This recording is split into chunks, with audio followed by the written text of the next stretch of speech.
program. Restoration is coming for the Donley County Courthouse. It's funded by a grant from Texas Historical Commission Courthouse Grant Projects. Original construction on the courthouse began in 1890, and now as the building reaches 135 years of continuous operation, updates are needed.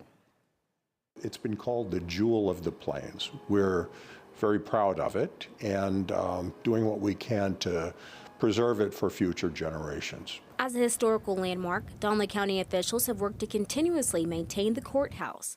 From 2001 to 2003, the courthouse initially underwent renovations with a grant from the Texas Historical Commission, but the improvements didn't hold. You can see that the bricks are migrating out from the courthouse in some places. They attempted to address this back in the original restoration, 2001, by putting some anchors in. They didn't hold, and it was thought that the structural brick behind the facade brick that you see was too soft to hold the anchors. Initially, officials thought they'd have to replace the entire wall, but after more analysis, it was determined that wouldn't be necessary. The structural brick is okay, so we don't have to take that down, but we're going to have to take all of the bricks down on the facade and rebuild them. According to the Texas Historical Commission, the $2.5 million grant is meant to include repairs and restoration that preserve the Romanesque revival style. Each of the 4 facades